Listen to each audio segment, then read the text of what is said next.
Once upon a time, one man spent large portions of his free time binge playing Kerbal Space Program.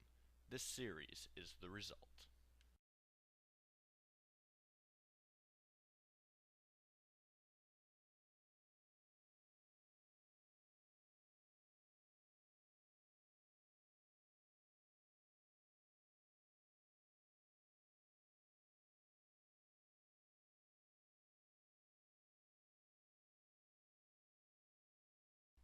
Hello everyone, I am Pepino, back playing Kerbal Space Program.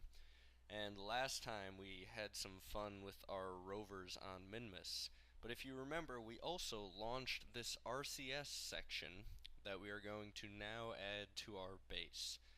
And now you see why RCS is important, as we will need to refuel those rovers, because hopefully we'll be using them a lot. So here we see our burn to get our Minmus encounter, and after that it should be as simple as landing these near our base, and I'm hoping that they have enough power to fly themselves around, and then we can place them gently on top of our other sections of our base, and if everything goes according to plan, they'll dock very nicely. So here we have Minmus encounter very close, and we just need to do one more little burn, and we should get there without any problem.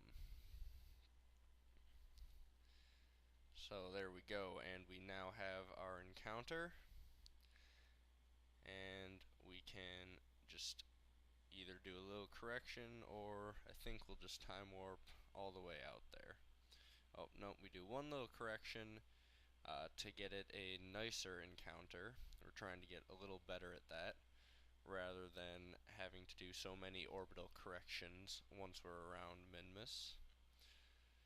So here we go, coming in, and just gotta slow ourselves down as usual and place ourselves in a nice orbit. I feel like I could do this Minmus transfer in my sleep by now.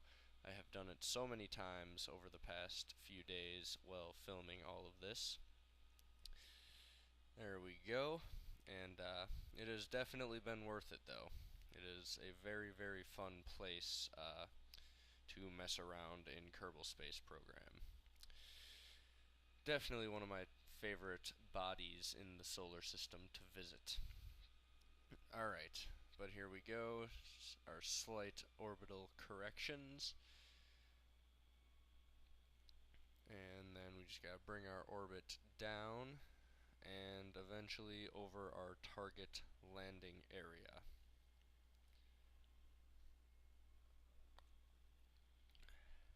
Alright, here we go.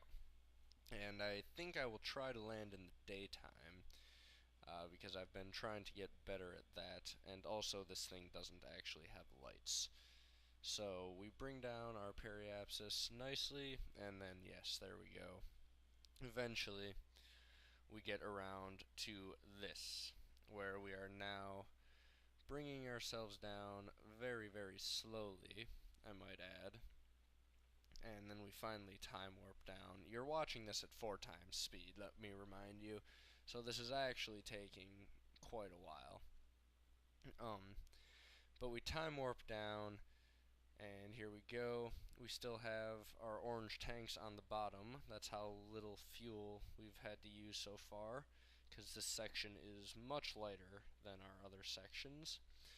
So we'll burn that, and then we will eventually ditch it so that it will fall harmlessly and explode on the surface, hopefully.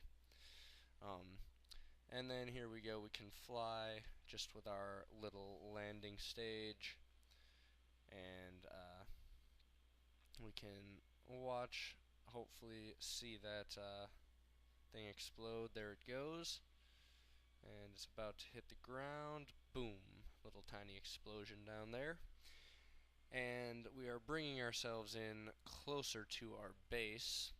This thing handles very nicely, because it's the same lander that I've used before Uh, other than the only difference is that it's holding something that's a lot lighter, so much easier to maneuver. Plus, the entire thing is made out of RCS, so if I really need to maneuver around, it would be very easy to do so. But anyway, we are now landed, and actually we had a little problem. For some reason, something skipped, and we missed a little recording there. But we are landed, and we've disconnected the first section, and the second section was actually trapped under the lander, which I forgot to put a probe body on. So that thing is now stuck right where it's at until I can dock something with a probe to it and get rid of it. But anyway, we'll deal with that later. Now I'm trying to figure out how to control this thing and set it nicely down on top of one of our other sections. So I'll set it right here for now, and then just have to maneuver it into place, and there we go. First one is docked without any problem. Then we just gotta move the second one over, and we're gonna, I think, try to put this one on top of the other housing section, just so that it looks somewhat even. And I would like to at some point add more stages to this, but for right now this is all I have added, and I have to come up with some designs or other things to add, and I am always looking for suggestions. So as I struggle with this RCS thing, oh, for some reason it skipped again. I'm not sure what's up with that. But anyway, we are now back to our rovers here, and I was having some problems with my computer at this point with fraps.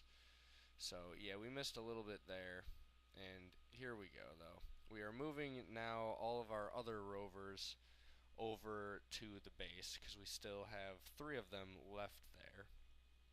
And so this one we are flying slowly low above the surface, just kind of hovering, just because I want to get better at that, even though it is the most likely way I will crash. As I dip just above the surface there. And I don't know, I feel like I could probably land going this fast and these rover wheels would be fine, but I really don't want to test it. So I start slowing myself down here as we bring it in for our landing, and then the plan was going to be to go and bring the other rovers over here, but there was a small change in plans as I kind of drift around and land here.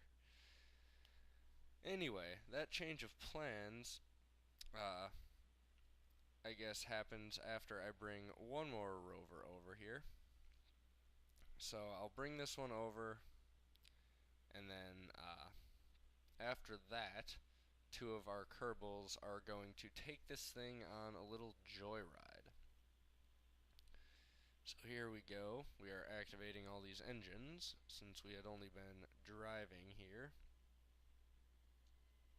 And here we go, drifting basically back and forth, which is really fun because I am pretty much sliding sideways most of the time. I'm going to try drift in perfectly for a docking at a decent speed, and I kind of nailed it right there. That was pretty beautiful, if I do say so myself. I remember this now. That was a nice maneuver there, and that's when I felt like, alright, it's time to go do something else cool. And so 2 of our Kerbals decide to go and take this on a little joyride. I believe it is Billsby and Gusmal Kerman, I'm pretty sure, are the 2 that we have here. And they decide that they are going to go on a little night flying trip on these hovercraft-like rovers. So, here we go, and I decide let's go this way, over the area over here. And we're going to try fly up to the top of there since we haven't actually visited that area yet in this save file. So they can maybe go and check that out, you know, for science sake.